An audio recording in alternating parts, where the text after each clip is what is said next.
Hello dear students, मैं अभिषेक भारद्वाज आप सभी का स्वागत करता हूं अपने YouTube channel biologic by AG पे।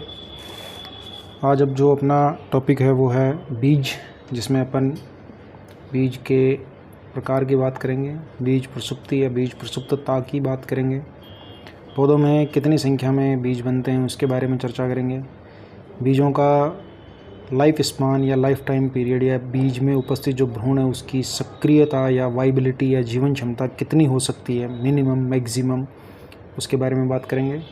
और बीज अंकुरित किस प्रकार होता है और उसके बारे में चर्चा करेंगे। तो सबसे पहले बात करते हैं अपन सीड यानी कि बीज के प्रकार।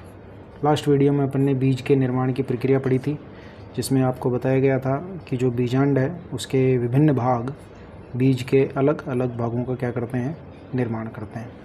बेसिकली बीज में उपस्थित जो पहला प्रकार है, बीज में उपस्थित जो भ्रूण होता है उस भ्रूण का एक भाग होता है बीज पत्र। तो बीज पत्रों की संख्या के आधार पे यदि अपन बात करें तो बीज होते हैं दो प्रकार के, 2 types of seeds on the basis of number of cotyledon in the embryo. तो बीज पत्रों की संख्या के आधार पर बीज दो प्रकार के होते हैं। एक होता है आपका एक बीज पत्री बीज यानी कि मोनोकोटिलिडनरी सीड, और एक होता है द्विबीज पत्री बीज, स्पेलिंग सेम हो जाएगी, सीड। इसको कहेंगे अपन एक बीज पत्री, इसको कहेंगे द्विबीज पत्री। एग्जाम्पल्स की यदि अपन बात करें तो एक बीज पत्री में जो एग्जाम्पल है वो मक्का है, गेहूँ, चावल, ये सभी आ जाएंगे। जहाँ मक्का का बॉटनिकल नेम आप याद रखें, जिया मेज़, गेहूँ का आपका ट्रिटिकम एस्टिवम, चावल का आप याद रखें ओराइज़ा सटाइवा। इस तरह से और भी बहुत सारे हैं, बाजरा वगैरह सब, वो एक बीजपत्री बीजों के अंतर्गत आते हैं। मेन रीज़न कि उन बीजों में जो भ्रूण उपस्थित है उसमें बीज पत्रों की जो संख्या है वो कितनी है, 1। अब बात आती है द्विबीजपत्री बीजों की। तो जिन बीजों के अंदर स्थित भ्रूण में बीज पत्रों की संख्या यदि 2 होती है तो उन्हें हम कहते हैं द्विबीजपत्री बीज। जैसे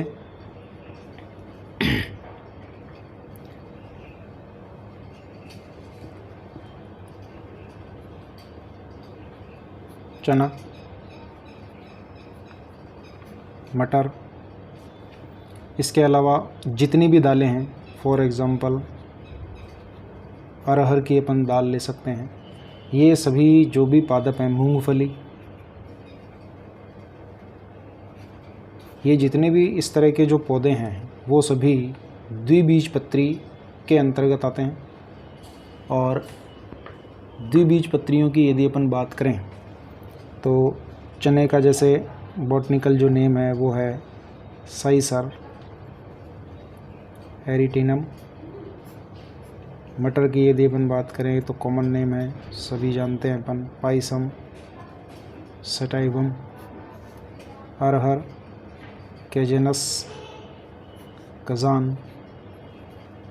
मूंगफली अरेकिस हाइपोजिया। तो ये इस तरह के कुछ एग्जाम्पल्स हैं। तो बीज पत्रों की संख्या के आधार पर बीज जो है वो कितने प्रकार के हो गए, 2 प्रकार के। अब बात आती है बीजों में स्थित भ्रूणपोष की उपस्थिति के आधार पर, यानी कि on the basis of endosperm. Generally पीछे हमने पढ़ा था कि जब द्विनिषेचन की प्रक्रिया कंप्लीट होती है तो हमने देखा था कि मेल और फीमेल गैमेट के थ्रू बनता है जाइगोट। ये जाइगोट आगे जा कर के डेवलप होता है किसमें, एम्ब्रियो यानी कि भ्रूण में। इसी तरह से एक male gamete secondary nucleus N और ये 2N के साथ फ्यूज़ होता है, जिसे ट्रिपल फ्यूज़न या त्रिक संलयन कहा गया था, और वहाँ एक त्रिगुणित प्राइमरी एंडोस्पर्म न्यूक्लियस डेवलप होता है जो बनाता है एंडोस्पर्म यानी कि भ्रूणपोष।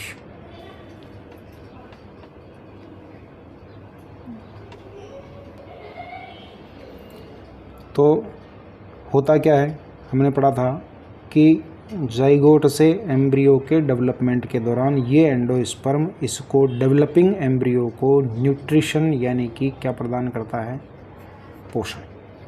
तो बात ये है कि जब भ्रूण परिपक्व हो जाता है, बीजांड बीज में परिवर्तित हो जाता है, तो उस दौरान एंडोस्पर्म की मात्रा के साथ दो कंडीशन जुड़ी हुई हैं।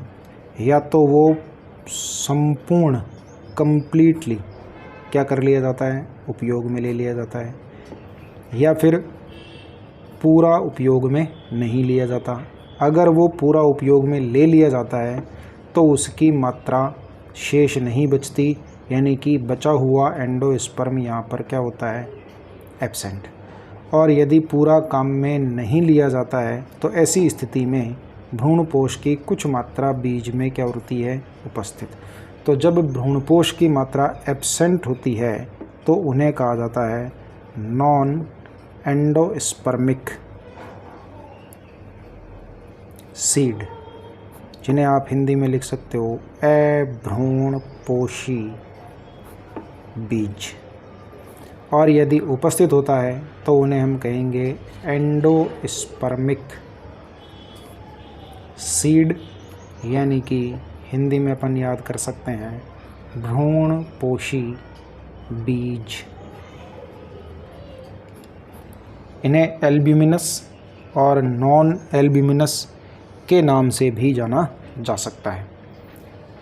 अब इसके बाद यदि अपन इनके एग्जाम्पल्स की बात करें तो जैसे अभ्रूणपोषी बीज, जहाँ पर भ्रूणपोष बिल्कुल भी नहीं बचता है, वो पौधे ज़्यादातर द्विबीजपत्री बीज हैं, जैसे कि चना, मटर, अरहर, मूंगफली, ये सब। तो इनके लिए जैसे अपन एग्ज़ाम्पल ले सकते हैं, जैसे कि मटर हो गया,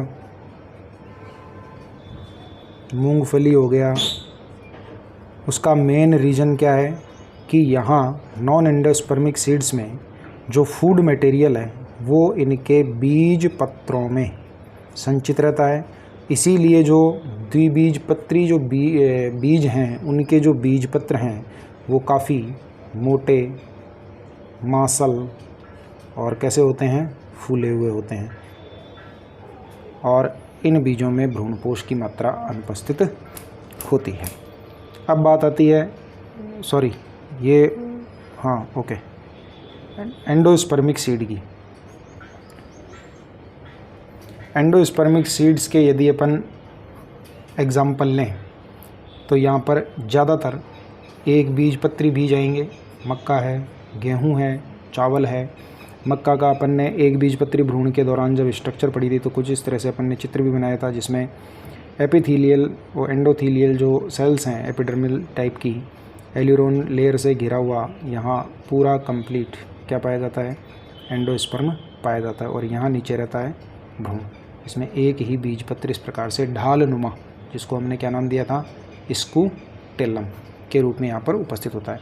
तो जो भ्रूणपोषी बीज हैं उनका एग्जाम्पल आप मक्का, गेहूँ, चावल आदि ले सकते हैं।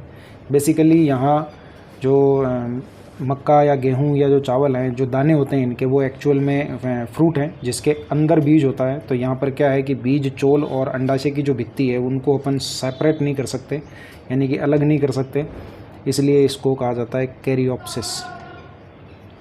कैरियोप्सिस जो कि एक फल का प्रकार है। अब इसके बाद ये हो गया बीज के प्रकार, एक तो भ्रूणपोष की उपस्थिति के आधार पे और एक बीज पत्रों की संख्या के आधार पर। अब एक चीज़ जो इम्पोर्टेंट है वो ये है कि हमने जब पढ़ा था बीजांड की संरचना, तो जैसे ये बीजांड है, जिसमें मैं टाइपिकली आपको बता देता हूँ। ये बाह्य अध्यावरण मान लीजिए, ये आंतरिक अध्यावरण, ये इस तरह से ये बाह्य अध्यावरण और आंतरिक अध्यावरण है। अब यहाँ ये पूरा का पूरा जो अंदर है वो बीजांडकायी ऊतक था, जिसके अंदर इस प्रकार से डेवलप होता है भ्रूण कोश। ये 3 कोशिकाएँ, ये 3 कोशिकाएँ और बीच में 2 केंद्रक युक्त 1 कोशिका। तो यहाँ जो ये न्यूसिलस है, न्यूसिलस, जिसे आप हिंदी में लिख सकते हैं बीजांडकायी ऊतक।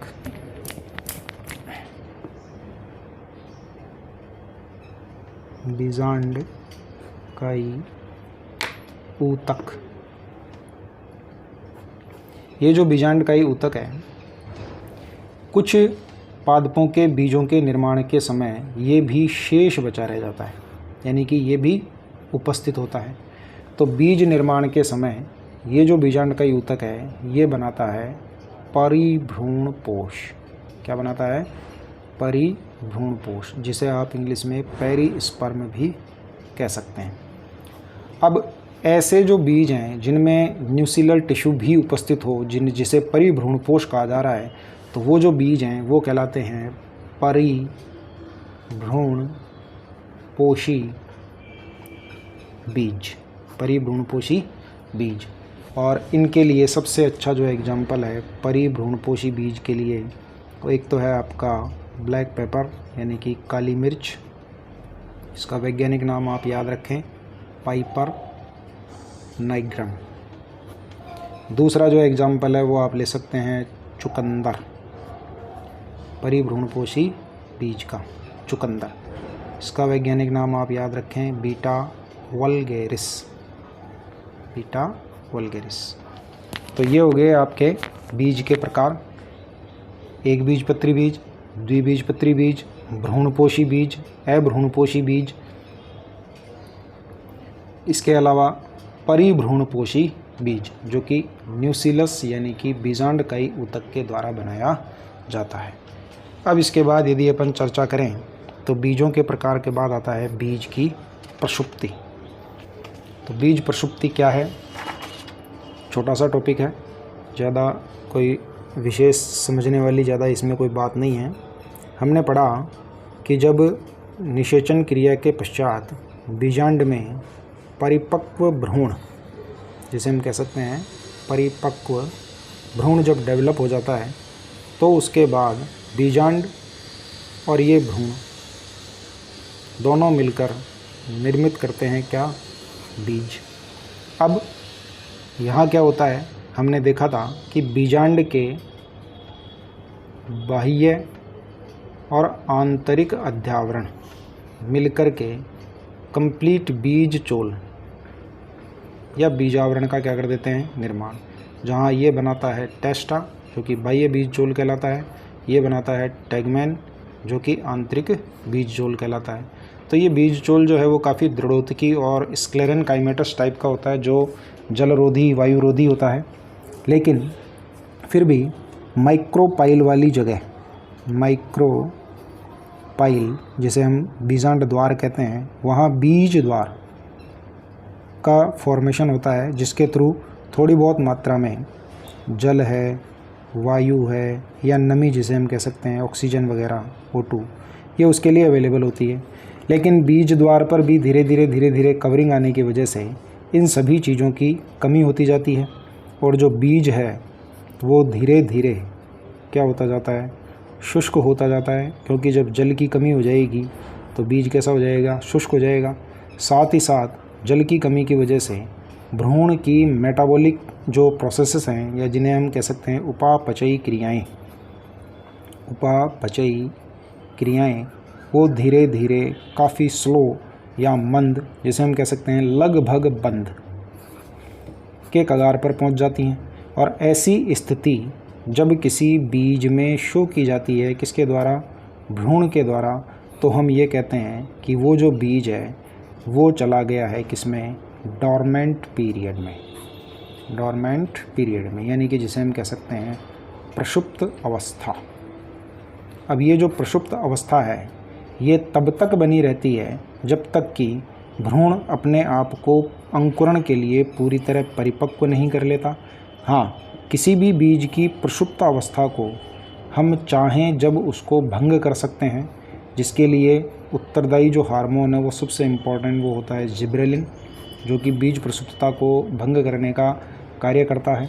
और इसके अलावा भी यदि पौधे को बीज को जब पर्याप्त मात्रा में जल, ऑक्सीजन, नमी, लाइट प्रॉपर अवेलेबल होता है तो वो प्रसुप्तावस्था को त्याग कर क्या हो जाता है, अंकुरित हो जाता है। अब जो ये प्रोसेस है ये कहलाती है बीज प्रसुप्तता। अब इसके लिए कुछ एग्जाम्पल भी हैं, जैसे कि बहुत सारे जो बीज हैं वो कुछ महीनों के लिए, कुछ वर्ष भर के लिए, और बहुत सारे बीज ऐसे भी हैं जो काफ़ी अधिक लंबे टाइम तक किस में पड़े रहते हैं, प्रसुप्त अवस्था में पड़े हुए रहते हैं। इसका एक फ़ायदा भी है, क्योंकि अगर मान लीजिए जो फसल आज हमने उगाई, फसल परिपक्व हुई और उससे हमें जो भी बीज मिले, हम उन बीजों को या तो हम भोजन के रूप में या किसी भी अन्य रूप में हम काम में ले लेंगे, लेकिन अगली बार फसल के लिए हमें क्या आवश्यक होंगे, बीज आवश्यक होंगे। यदि वो बीज प्रसुप्त अवस्था नहीं दर्शाएंगे, या हम ये मानते हैं कि अगर उनको भंडारित किया जाए और वो कुछ टाइम बाद ही, यानी कि तुरंत से तात्पर्य यानी कि थोड़े दिन में ही अगर वो अंकुरित हो जाएं, तो ऐसी स्थिति में अगली फसल हम किस प्रकार प्राप्त करेंगे।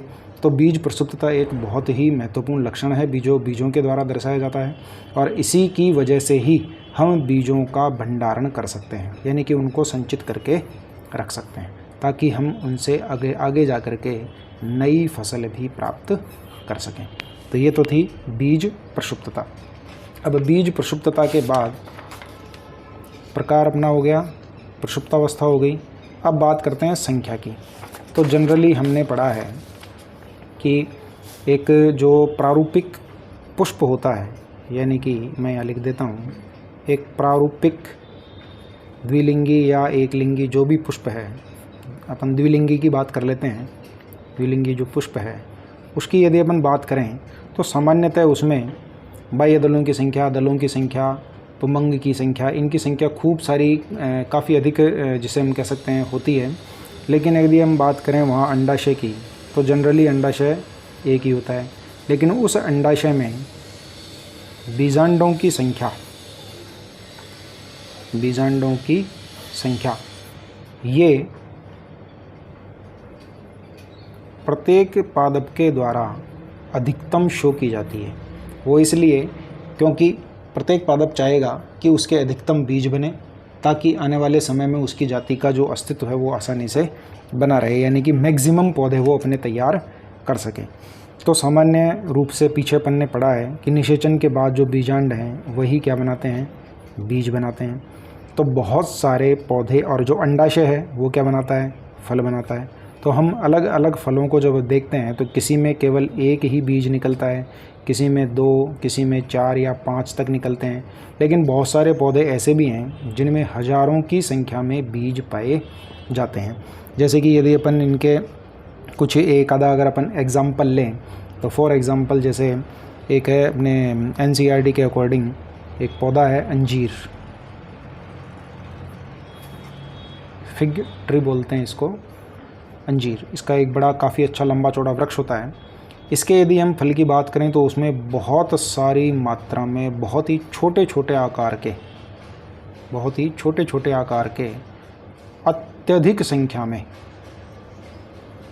क्या बनाए जाते हैं, बीज बनाए जाते हैं। इसी प्रकार से बहुत सारी जो कुछ परजीवी प्रजातियां हैं पौधों की, फॉर एग्ज़ाम्पल औरोबैंकी, स्ट्राइगा,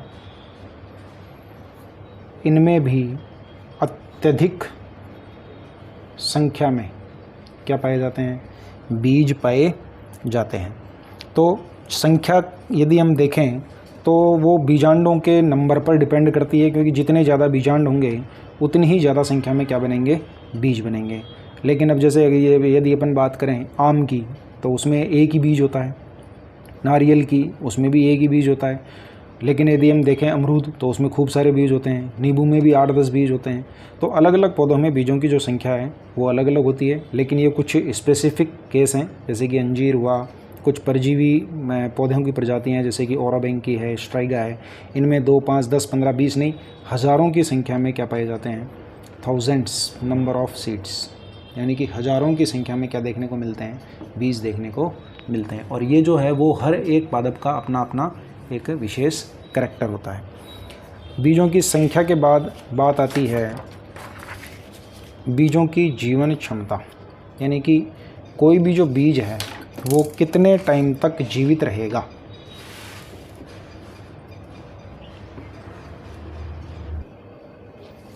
अब इसके बाद आता है बीजों की जीवन क्षमता, यानी कि वाइबिलिटी, जीवन क्षमता। तो अलग अलग पौधों में बीजों की जो जीवन क्षमता है वो अलग अलग हो सकती है, लेकिन कुछ स्पेसिफिक एग्जाम्पल जो अपने बुक में दे रखे हैं उनके बारे में अपन यहाँ चर्चा करेंगे। जीवन क्षमता से सीधा सीधा तात्पर्य ये है कि पादप जो है वो निषेचन के बाद बीजांड से तो बीज बना देता है, और बीज के चारों ओर जो अंडाशय है वो आवरण बनाता है फल का। अब होता ये है कि फल मान लीजिए किसी जीव के द्वारा भी खाए जा सकते हैं, या किसी पौधे के द्वारा उसमें फल में स्फुटन होने की वजह से जो बीज हैं वो प्रकीर्णित कर दिए जाते हैं। प्रकीर्णित से सीधा सीधा है सीड डिस्पर्सन, जिसे आप ऐसा समझ सकते हैं कि बीजों को बाहर वातावरण में छोड़ दिया जाता है ताकि वो आगे दोबारा अंकुरित होकर के उसी के समान नए पौधों का क्या कर सकें, निर्माण कर सकें। तो ऐसी स्थिति में यहाँ यदि अपन देखें तो वो जो बीज जब प्रकीर्णित हो गया, फल से निकल करके जब ज़मीन पे या कहीं भी गिर गया, तो उसके बाद में अंकुरण मिलने तक, यानी कि अंकुरण का टाइम आने तक, वो उसके अंदर उपस्थित जो भ्रूण है यदि वो सक्रिय रूप में पाया जाता है, अर्थात यदि वो बीज अंकुरित हो जाता है, या जितने लंबे टाइम तक वो वहाँ जिस अवस्था में पड़ा रहे उसके बाद भी यदि वो अंकुरित होता है, तो इसका मतलब ये माना जाता है कि वो जो बीज है वो जीवित है, अर्थात उसकी जो जीवन क्षमता है। अब सपोज कीजिए ये जो टाइम पीरियड रहा वो 1 वर्ष रहा, तो उसका जो जीवन क्षमता का जो टाइम पीरियड हो गया वो कितना हो गया, 1 वर्ष हो गया। तो ऐसे ही बहुत सारे जो प्लांट्स हैं उनके कुछ जो सीड्स हैं वो अपने देखे गए हैं, जैसे कि एक एग्जांपल अपने NCERT में दे रखा है ल्यूपाइन।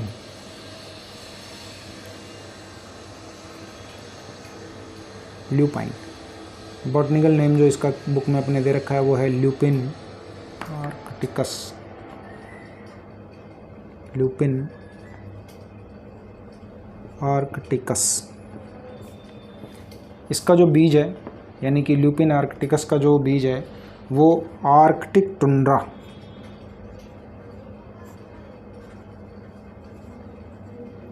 इलाके से लिया गया था, और वहाँ ये देखा गया कि ये जब अंकुरित हुआ तो इसकी जो आयु निकाली गई वो लगभग मानी गई कि ये 10,000 वर्ष पुराना सीड था जो अंकुरित हुआ।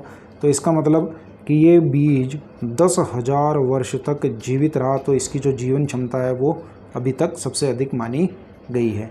इसके अलावा खजूर, बॉटनिकल नेम है इसका फिनिक्स डैक्टाइलिफेरा।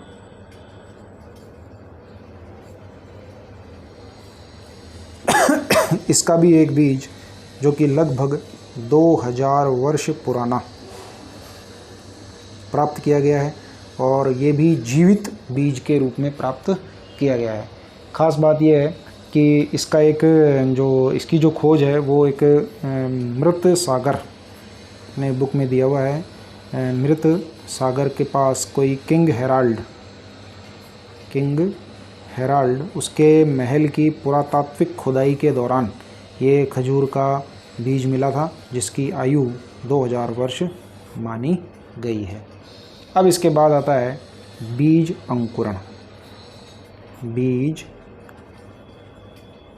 अंकुरण, तो बीज अंकुरण की यदि अपन बात करें तो सबसे पहले बीज के अंकुरण के लिए जो महत्वपूर्ण चीज़ है वो है सबसे पहले जल, उसके बाद है वायु, वायु से साथ सीधा सीधा तात्पर्य है ऑक्सीजन, उसके अलावा जल के साथ साथ या नमी कह सकते हैं जिसको हम, और इसके अलावा लाइट यानी कि सूर्य का प्रकाश, और मृदा। हालांकि मृदा कोई बहुत इतना वो नहीं है, लेकिन फिर भी हम ये मानते हैं कि बीज के अंकुरण के लिए, क्योंकि ज़्यादातर बीज जो हैं वो मृदा में ही अंकुरित होते हैं, लेकिन बेसिकली जल और वायु और प्रकाश, ये तीनों चीज़ इसके लिए सबसे ज़्यादा इम्पोर्टेंट है, जो इनके अंकुरण के लिए उत्तरदायी होती है।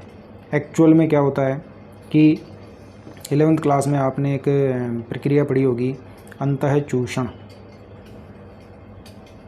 इम्बाइबिशन, जिसमें हमने पढ़ा था कि कार्बनिक या जो जल स्नेही प्रकृति के जो कार्बनिक जो मटेरियल हैं, ऑर्गेनिक जो मटेरियल हैं, जैसे प्रोटीन वगैरह सब, ये जो हैं बीज वगैरह, ये जल में घुले बिना जल का क्या कर लेते हैं, अवशोषण कर लेते हैं। जिसका एग्जाम्पल अपन ने पढ़ा था कि लकड़ी के दरवाज़ों का फूलना, बीजों को यदि हम पानी में डाल देते हैं तो वो फूल जाते हैं। तो एक्चुअल में होता क्या है कि जब जल अवशोषित करके या नमी को अवशोषित करके बीज जब फूलते हैं, तो अंदर की तरफ जो बीज पत्र वगैरह हैं वो बीज चोल पर या बीज आवरण पर दबाव डालते हैं, जिसकी वजह से बीज चोल, जो कि काफ़ी कठोर चीज़ होती है, उसमें से तो प्रांकुर वगैरह निकल नहीं सकते, तो वो टूट जाता है। और टूटने पर जो अंदर भ्रूण है वो जल और ऑक्सीजन की उपस्थिति में सक्रिय होता है। सक्रिय से सीधा सीधा तात्पर्य, अगर अपन डाइकॉट सीड्स की बात करें तो वहाँ भोजन संचित होता है बीज पत्र में। एक बीज पत्री की यदि अपन बात करें तो वहाँ ऑलरेडी भ्रूणपोष उपस्थित होता है। तो होता क्या है कि ऑक्सीजन की प्रेजेंस में बीज पत्रों में या भ्रूणपोष के रूप में जो संचित भोजन है, श्वसन क्रिया के द्वारा इसका ब्रेक डाउन किया जाता है, जिससे एनर्जी मिलती है, और उसी का ही यूज़ भ्रूण की कोशिकाओं के द्वारा किया जाता है, जहाँ वो प्रांकुर और क्या बनाती हैं, मूलांकुर बनाती हैं।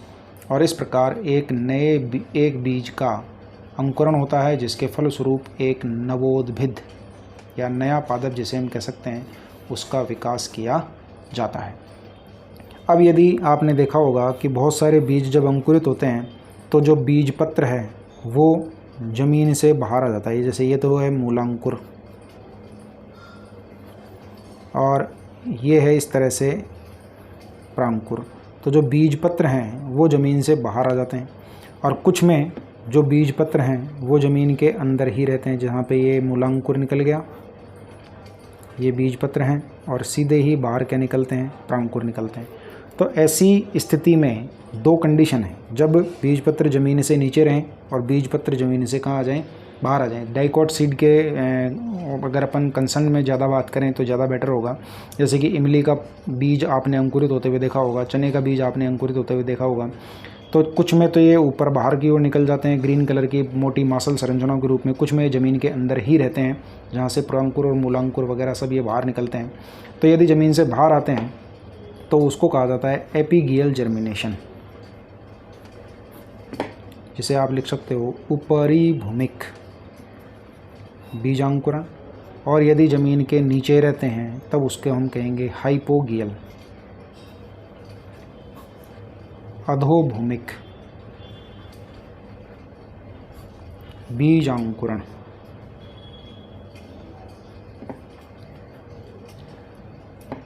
तो ऊपरी भूमिक बीजांकुरण और अधोभूमिक बीजांकुरण, ये दो अपने टाइप हैं, जिसमें बीज पत्रों की स्थिति, अंकुरण के समय बीज पत्रों की स्थिति, अगर ऊपर रहते हैं तो एपिगियल, और अगर नीचे रहते हैं तो इसको अपन लिखेंगे हाइपोगियल, यानी कि ऊपरी भूमिक और अधोभूमिक बीजांकुरण।